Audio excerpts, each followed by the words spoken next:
नमस्कार दोस्तों, मैं प्रियांश रोकन से स्वागत करता हूं आपका एक बार फिर आपके अपने YouTube चैनल सक्सेस गुरुजी में।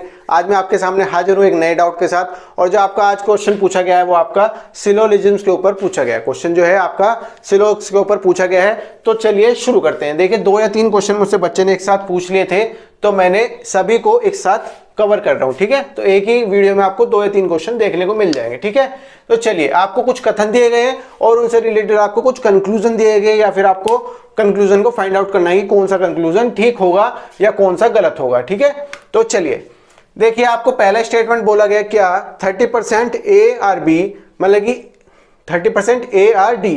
जो आपके ए है वो केवल 30% है जो डी भी है। ठीक है, डी का 0% डी इज बी, तो मतलब कि 0% डी जो है वो बी है। ठीक है, 100% बी आर सी, मतलब कि 100% जो बी है वे सभी सी है। इसमें ऐसा कोई हिंदी का इतना ज्यादा खेल नहीं है, मगर चलिए बनाते हैं। देखिए आपको सबसे पहला कंक्लूजन क्या दिया गया है, स्टेटमेंट क्या दिया गया है कि 30% ए। मान लीजिए आपने कोई वेन डायग्राम सीखा होगा। ठीक है, आपने ए बनाया, आपने मान लीजिए इसका 30% ए का 30% आपने यहाँ पर कुछ पार्ट होगा जो आपने यहाँ डी को दे दिया, डी के साथ शेयरिंग कर ली।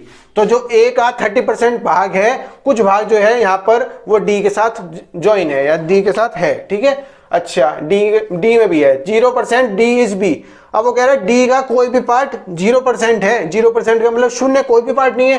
तो 0% पार्ट जो डी का है वो बी है, मतलब कि बी का कोई भी पार्ट, या सॉरी डी का कोई भी पार्ट बी नहीं है। उसका कहने का कुछ ये मकसद है कि नो डी इज बी। और यहां पर क्या मकसद था कि सम ए आर डी, कुछ ऐसे ही बोल रहा है। यही डायग्राम हमने बनाया है। ठीक है, इसमें क्या बोला है 100% बी आर सी। 100% का मतलब ऑल हो गया आपका, तो ऑल बी आर सी। अब आपने क्या बनाया, all B are C. All B जो है वो आपके सी भी होंगे, बिल्कुल ठीक चीज है। अब आपसे कंक्लूजन देखिए क्या पूछा गया है, 30% डी आर ए। जो डी है उसका 30% भाग ए होगा। अब आपको स्टेटमेंट दिया गया था 30% भाग जो ए का है वो डी है। आपको कंक्लूजन पूछ ले 30% भाग ऑफ डी जो है वो ए है। देखिए आप एक चीज समझिए कि ए का 30% भाग जो हो सकता है वो इतना हो सकता है। ए अगर छोटा है तो उसका 30% भाग इतना हो सकता है, मगर कोई जरूरी थोड़ा ना कि डी का 30% भाग इतना होगा। हो सकता है कि डी का 30% भाग जो है वो इतना हो, क्योंकि डी एक बड़ा स्ट्रक्चर बनाया है मैंने, तो हो सकता है जो डी का 30% भाग हो वो कुछ इस तरह से हो। आपको क्या स्टेटमेंट दिया गया था, कथन क्या बोला गया था, 30% ए आर डी। तो मान लीजिए ए का 30% इतना हो गया जितना ये आपको दिया गया है। दूसरे डायग्राम से समझिए, ये दूसरे पेन से समझिए। देखिए आपको जो ये पार्ट दिया गया था ये 30% भाग है, मगर किसका भाग है, ये ए का भाग है। ए का 30% भाग इतना है जितना रेड पेन से मार्क किया गया है। मगर मैं आपसे क्या कह रहा हूं, क्वेश्चन में आपसे पूछा गया 30% भाग जो डी का है वो ए है। मैं कह रहा हूं आपसे जो डी है वो मैंने थोड़ा बड़ा बनाया है समझाने के लिए। तो हो सकता है डी का 30% भाग जो है वो इतना हो, मतलब कि इसको रेड पेन को और ब्लैक पेन को मिलाकर 30% भाग बने डी का, और जो ये खाली पोर्शन बच रहा है ये हो सकता है 70% हो डी का। मगर जो हमें बताया गया है वो क्या पूछा गया है, 30% डी आर ए। तो हमें ये कंफर्म नहीं है कि डी का 30% भाग जो है वो ए है, या फिर 15% भाग जो है ए है, या फिर 20% है। जब हम कंफर्म नहीं कह सकते तो हमारा जो ऑप्शन होगा वो क्या होगा, कंक्लूजन जो होगा ये गलत हो जाएगा। क्योंकि जब हम इसके बारे में श्योर नहीं है कि कितना परसेंट भाग डी का ए है, 20% है, 15% है, 10% है या 30% है, ही हो भी सकता है 30% हो। मगर मैं आपसे ये कह रहा हूं कि हमें कंफर्म नहीं है। जब भी आपको कंफर्म ना हो तो आप इसको गलत कीजिएगा या डज नॉट फॉलो लिखिएगा। ठीक चीज है, बिल्कुल ठीक चीज है।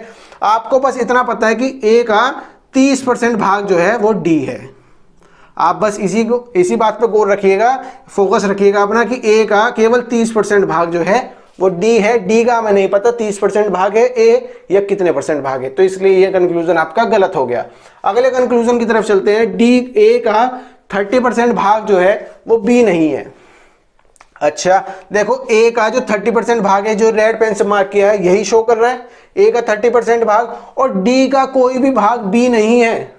डी का कोई भी भाग बी नहीं है। इसका मतलब क्या हो गया, जो भैया ए का 30% भाग है वो भी तो डी के अंदर आ रहा है, और जो ए का 30% भाग है वो भी तो बी नहीं हो सकता। तो आपका कंक्लूजन ये फॉलो कर रहा है नहीं कर रहा कि ए का 30% भाग जो डी के अंदर है वो बी का पार्ट कभी नहीं हो सकता। इस पार्ट को आप काट कर बी के अंदर नहीं रख सकते कभी भी। तो ये ऑप्शन आपका, ये कंक्लूजन आपका फॉलो करेगा। समझ में आई बात। ए का 30% भाग जो डी में घुसा हुआ है, डी में रखा हुआ है, डी के साथ शेयरिंग कर रहा है, वो आपको क्रॉस के साथ बना दिया क्योंकि डी का कोई भी भाग बी नहीं है, इसलिए ये कंक्लूजन आपका फॉलो करेगा। तो आपका इसका सही आंसर क्या हो जाएगा, ओनली कंक्लूजन टू भी रोमन वाला बनाना, टू फॉलोज। समझ में आया, समझ में आया। चलिए नेक्स्ट क्वेश्चन की तरफ चलते हैं। देखिए क्या बोला गया है, 40% ब्लू आर नॉट व्हाइट।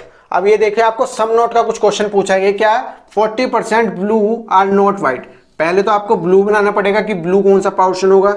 पहले तो आपने ये ब्लू बनाया, ठीक है, ब्लू का वेन डायग्राम बनाया पहले आपने। उसका क्या बोला, मान लीजिए 40% भाग आपका ये हो गया, ब्लू का 40% भाग ये हो गया, और ये क्या बोला है 40% ब्लू का कोई भी पार्ट जो है वो आपका व्हाइट नहीं है। तो व्हाइट आपने कुछ यहां पर बना लिया।